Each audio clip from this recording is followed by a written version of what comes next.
नमस्कार, आपके साथ मैं हूं सुखवीर। आप देख रहे हैं आपका अपना चैनल भिवानी हलचल।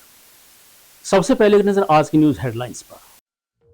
सरकार वोट चोरी से नहीं बनती बल्कि लोगों की पसंद से बनती है, कहा सांसद धर्मवीर सिंह ने। फांसी गेट पर बैग की दुकानों में लगी आग से लाखों का हुआ नुकसान।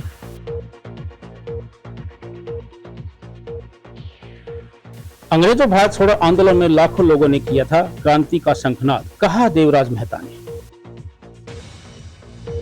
The Bhiwani residents welfare association ने सेक्टर 13 और 23 की समस्याओं को लेकर की बैठक। अब खबरें विस्तार से। भिवानी महेंद्रगढ़ सांसद धर्मवीर सिंह ने भिवानी पहुंचकर अपने आवास पर लोगों की जन समस्याएं सुनी। उन्होंने राहुल गांधी के वोट चोरी के आरोप को खारिज करते हुए 60 साल के कांग्रेस राज पर सवाल खड़े किए। उन्होंने जल भराव की समस्या के समाधान के लिए किसानों से धान के फसल चक्र को बदलने की अपील की। उन्होंने कहा कि देश का वोटर कांग्रेस को नकार चुका है और भाजपा वोटर की पसंद है, इसलिए बार बार भाजपा की सरकार बन रही है। उन्होंने प्रदेश में अपराध को खत्म करने के लिए खाप पंचायतों से सक्रिय होने की अपील की। भिवानी महेंद्रगढ़ लोकसभा सांसद धर्मवीर सिंह ने अपने आवास पर लोगों की समस्याओं को सुनते हुए राहुल गांधी की वोट चोरी के आरोप पर पलटवार करते हुए कहा कि प्रदेश व केंद्र में लोगों की पसंद से सरकार बनाई जाती है, न कि वोट चोरी से। उन्होंने पूछा कि कांग्रेस पार्टी ने देश पर 60 साल तक राज किया, तब कितने वोट चोरी हुए थे। सांसद ने कहा कि विपक्ष पहलगाम आतंकी हमले, रोहिंग्या और बांग्लादेशी लोगों के वोट काटने के मामले को लेकर बार बार संसद सत्र बुलाने की मांग कर रहा था। संसद का सत्र शुरू होने के बाद विपक्ष हंगामा करके सत्र को चलाने नहीं दे रहा है और देश का करोड़ों रुपए का नुकसान हो रहा है। संसद में मणिपुर हिंसा पर बिल लाया गया, जिसके लिए विपक्ष चर्चा करने को तैयार नहीं, बल्कि अनर्गल मुद्दे उठाकर संसद की कार्रवाई में बाधा डाली जा रही है, जिसके कारण देश के विकास के लिए संसदीय कार्य नहीं हो पा रहे हैं। उन्होंने कहा कि बांग्लादेशी और रोहिंग्या लोगों के वोट कटने लगे तो कांग्रेस पार्टी को परेशानी होने लगी है। जब हमारा सिंदूर ऑपरेशन चल रहा था और उसके बाद विपक्ष ने बार बार ये कहा कि सेशन जल्द बुलाया जाए, सेशन बीच में बुलाओ।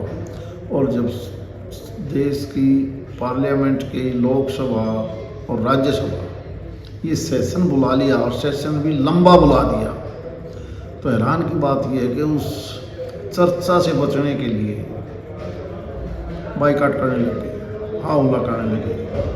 पूरे 2 हफ्ते तो काम ही नहीं चालू किया। जब सारी बातें ऊपर के आ गई, अब छिपते फिर रहे हैं, अब कोई दूसरा बहाना बना रहे हैं सेशन ना चलाने देने का।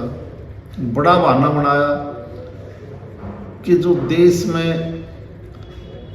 इलेक्शन कमीशन ऑफ इंडिया, सही आदमी जो इस देश के हैं उन्हीं का वोट रहे। रोहिंग्यान हैं, बांग्लादेशी हैं, उनका वोट, या किसी ने 2-2, 4-4 वोट बनवा रखे हैं एक आदमी ने, वो वोट एक आदमी का एक ही जगह बने। दूसरे देशों से आए हुए वोटर यहाँ इस देश में वोट ना बनवाएं, क्योंकि बड़ी संख्या बांग्लादेशियों की, रोहिंग्यान की इस देश में एंटर हो चुकी थी। और हैरानी की बात है कि उस बात को लेके वो विपक्ष विरोध कर रहा है कि नहीं, उनके वोट भी बनवाओ। समझ में नहीं आई, ये भारत के पक्ष में बोल रहे हैं या दुनिया के उन देशों के बारे में बोलना चाहते हैं जो यहाँ आके आतंकवाद फैलाते हैं। और सारा देश इस बात को देख रहा है। देश भी हैरान है कि इस प्रकार की क्या मांग कर रहे हैं। करोड़ों रुपया, अरबों रुपया खर्च होता है, आप चुने हुए प्रतिनिधि हो, 20-20 लाख से ज़्यादा वोट लेके लोकसभा में गए हो और फिर भी विरोध। वहाँ कंस्ट्रक्टिव काम, देश आगे कैसे बढ़ सकता है, समस्याओं का निपटारा कैसे हो सकता है, हम 2047 तक विकसित भारत कैसे बना सकते हैं, इन चीज़ों पर अपना सुझाव देना चाहिए, नहीं कि। और उसके लिए अच्छे अच्छे कानून, ऐसे ऐसे कानून देखे हमने। एक तरफ मणिपुर के बारे में पिछले 2 साल से डिस्टर्बेंस कर रहे थे, कांग्रेस ऐसे कर रही है, बीजेपी ने ऐसा क्यों किया, और जब उसके बारे में बिल आया तो उस बिल पर भी चर्चा नहीं करी। लोग भी हैरान हैं कि ये किस प्रकार का विपक्ष है। लेकिन वो आरोप लगा रहे हैं सर राहुल गांधी की वोट चोरी किए हैं, वोट चोरी करके नरेंद्र मोदी प्रधानमंत्री बने, उसकी जांच होनी चाहिए। इस देश के मतदाताओं ने कांग्रेस को नकार दिया। बीजेपी पिछले 11 साल से लोगों के वोट के हिसाब से चुन के आई है क्या आप ये मानोगे 47 के बाद कांग्रेस ने 30 साल लंबा रेगुलर राज करने के बाद 60 साल तक राज किया कि वो वोटों की चोरी से बने थे? अरे उनको लोगों ने पसंद किया था तो उनको दे दिया। जब उनके काम पसंद नहीं आए और बीजेपी लोगों की पहली लाइकिंग होगी सारे देश में, अब चोरी का सब उठा ले। हासी गेट पर स्थित बैग की कई दुकानों में अचानक आग लग गई। चौकीदार के द्वारा सूचना प्राप्त कर दमकल विभाग की गाड़ियां व पुलिस टीम मौके पर पहुंची और काफी मशक्कत के बाद दमकल कर्मचारियों ने आग पर काबू पाया, लेकिन तब तक बैग हाउस की कई दुकानों में लाखों का सामान आग में सवार हो चुका था। पुलिस की जांच के अनुसार यह हादसा शॉर्ट सर्किट के कारण बताया जा रहा है। वहीं दुकानदारों का कहना है कि उन्हें चौकीदार के द्वारा दुकानों में आग लगने की सूचना मिली थी। आग की सूचना पाकर मौके पर पहुंचे पुलिस विभाग के कर्मचारियों ने बताया कि हांसी गेट पर बैग की दुकानों में अचानक आग लग गई।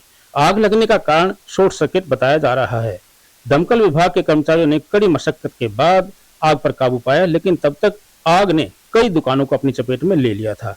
दुकानदार हिमांशु जैन व मुकेश कुमार ने बताया कि उन्हें आग की सूचना चौकीदार से प्राप्त हुई और कुछ ही समय के बाद आसपास के लोग एकत्रित हो गए और 3 घंटे में दमकल विभाग के कर्मचारियों के साथ आग पर काबू पाया गया, लेकिन तब तक लगभग 50 से 60 लाख रुपए का सामान आग में जल चुका था। उन्होंने कहा कि आग के कारण 3-4 दुकानें जल चुकी हैं।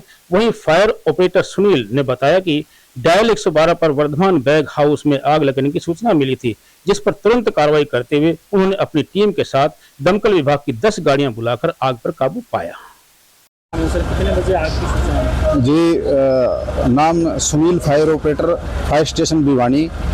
रात 2:35 पर डायल 112 के द्वारा सूचना मिली कि वर्धमान बैग हाउस और मुकेश बैग हाउस के पास की दुकान में आग लगी हुई है। जब हमने आके देखा तो आग अपनी चरम सीमा पर थी। तो लगभग कितनी दुकानें इसमें कितनी दमकल विभाग की गाड़ियाँ मौके पर पहुँची? इसमें 2 दुकानें सामने दिख रही हैं, एक वर्धमान बैग हाउस जिसका अच्छा खासा नाम है और मुकेश बैग हाउस भी इसमें शामिल है, और आसपास की कुछ दुकानें भी जो है ना थोड़ी बहुत क्षतिग्रस्त हुई हैं। और रात से ही हमारी टीम आग बुझाने पर लगी हुई है और 10 गाड़ियों का हमने प्रयोग किया गया है। कुछ होता है? अभी नुकसान का कोई आकलन नहीं हो पाया है। जैसे ही मालिक के सूचना देगा उससे पता चलेगा कि आग से इतना नुकसान है। ये सुबह 2:30 बजे करीब फ़ोन आया था चौकीदार का हमारे पास कि आपके दुकान में आग लगी है, धुआं उड़ रहा था। तो मेरे चाचा के पास पहले फ़ोन आया था उनका। मेरे चाचा आए, उन्होंने शटर खोला तो देखा पीछे आग लगी हुई थी। पीछे मैं आया, देखा आग पूरी लगी हुई थी। इतने फायर ब्रिगेड गाड़ी हाथों आ गई, फिर इतने लाइन दर हमने कटवाने में आग बढ़ गई थी, पूरी आग बढ़ गई। फिर 1.5-2 घंटे में जाके आग पर काबू पाया गया। तो कितना नुकसान हुआ? माल मूल सब मिला के 50 से 60 लाख का कम से कम नुकसान। कितनी दुकानें थी? ये 2 दुकान थी जो एक साथ की छत्ती बड़ी बना रखी थी। 2 दुकानों का नुकसान हो गया। ऊपर नीचे है। मुकेश कुमार गर्ग, मुकेश बैग हाउस के ओनर।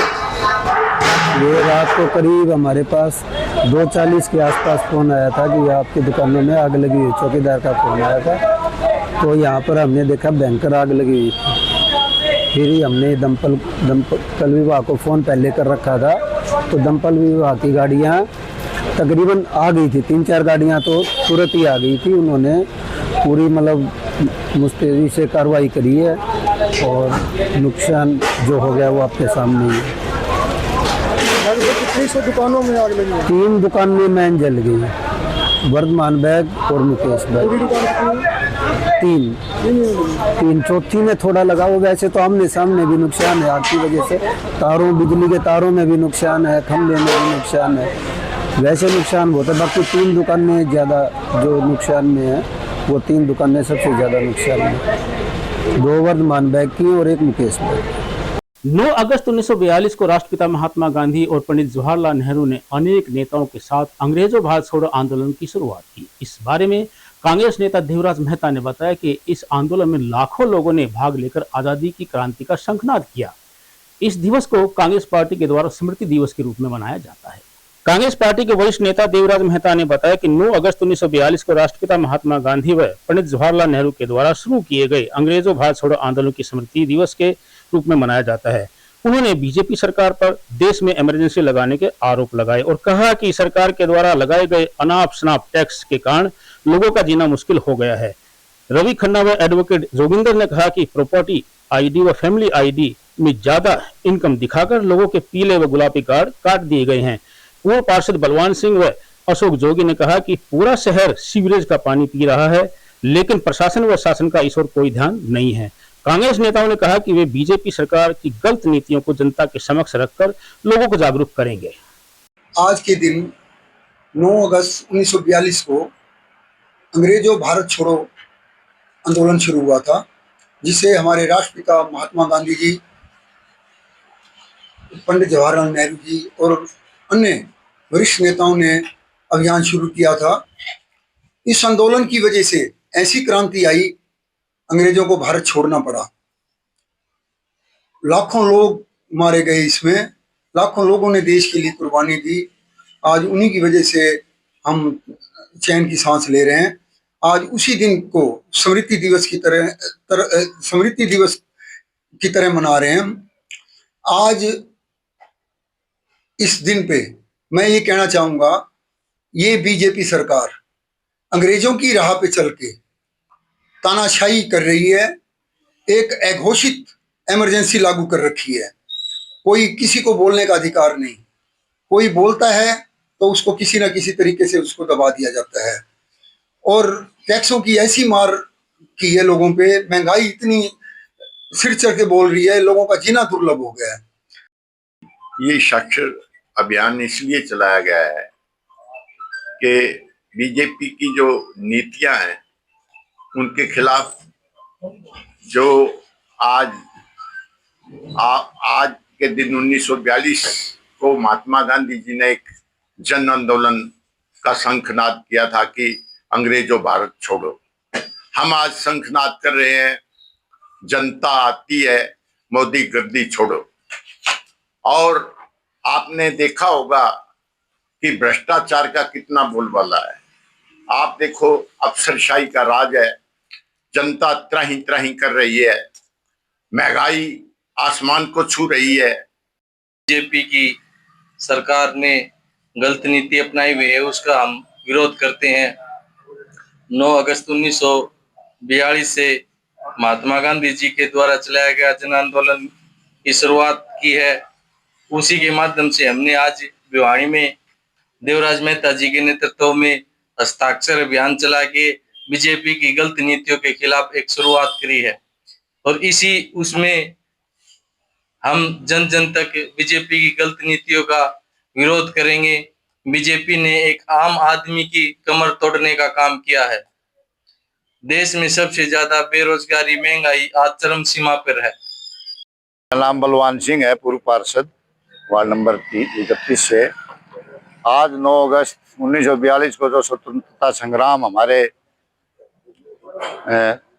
देश के महान नेताओं ने जो शुरू किया था, उस टाइम स्वतंत्रता संग्राम जी, महात्मा गांधी जी, जवाहरलाल नेहरू जी, सरदार पटेल जी, तो आज हम उनकी याद में ये साक्षरता अभियान चला रहे हैं। आज के दिन जो आज प्रेजेंट में जो सरकार है वही तानाशाही सरकार है। जैसे उस टाइम हमने अंग्रेजों को भगाया था, इसी तरह इनको भगाना पड़ेगा। आज वही सिचुएशन है इस सरकार के। The Bhiwani residents welfare association ने सेक्टर 13 व 23 की विभिन्न समस्याओं को लेकर प्रधान रामकृष्ण शर्मा की अध्यक्षता में बैठक की। बैठक में शुक्रवार को पंचायत भवन में हुई कष्ट निवारण समिति की बैठक में सेक्टर 13 व 23 की समस्याओं के मुद्दों के बारे में जानकारी दी गई। वहीं प्रधान रामकृष्ण शर्मा ने कहा कि उनके द्वारा जर्जर हाल में पड़े HSBP कार्यालय को तुरंत बनाए जाने की मांग शिक्षा मंत्री महिपाल ढांडा से की गई है।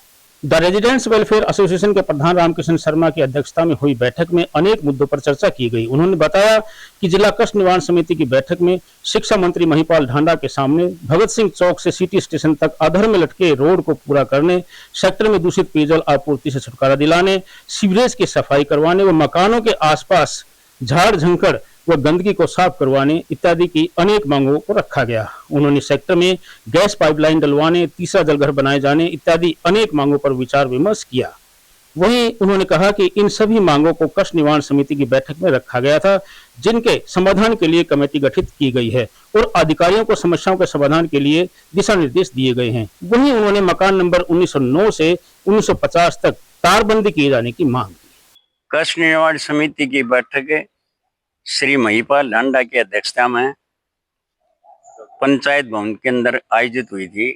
उसके अंदर उन्होंने ये उपायुक्त महोदय को कहा था भी जो सेक्टर 13-23 की समस्याएं हैं उनको आप एकत्रित करके ना और एक कमेटी का गठन किया जाए और उनको संबंधित विभाग जिससे भी वो समस्याएं हैं ताकि मैं उनको ये आदेश दे सकूं कि उनका समाधान हो सके। इसलिए आज हमने वरिष्ठों की यहाँ पर एक बैठक बुलाई थी जिसके अंदर सेक्टर 13-23 की जो भी समस्याएं हैं वो अवगत उपायुक्त को देंगे ताकि उनका यथाशीघ्र समाधान हो। मुख्य रूप से हमारी समस्याएं हैं, एक तो तीसरा जल घर की अत्यंत आवश्यकता है क्योंकि संख्या दिन प्रतिदिन बढ़ गई है, इसलिए वहाँ तीसरा जल घर बनाने से गर्मियों के अंदर हमें राहत मिलेगी क्योंकि लोग गर्मियों में पानी मोर मंगवाते हैं। तीसरी है सीसी की सड़कें जो बन रही है उनके साथ साथ पाइप दाबिया जाए ताकि पानी की वर्षा के पानी की निकासी जो वो भी हो सके। इसी प्रकार हमारी 10-12 जन मुख्य समस्याएं हम उपायुक्त महोदय को ज्ञापन के रूप के अंदर सोमवार मंगलवार को सब हस्ताक्षर करके प्रस्तुत करेंगे। और अंत में फिर से एक नजर आज की न्यूज हेडलाइंस पर। सरकार वोट चोरी से नहीं बनती बल्कि लोगों की पसंद से बनती है, कहा सांसद धर्मवीर सिंह ने। फांसी गेट पर बैग की दुकानों में लगी आग से लाखों का हुआ नुकसान।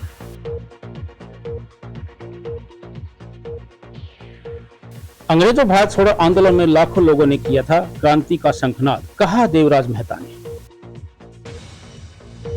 The Bhiwani residents welfare association ने सेक्टर 13 और 23 की समस्याओं को लेकर की बैठक। अब मुझे दीजिए इजाजत, देखते रहिए आपका अपना चैनल भिवानी हलचल।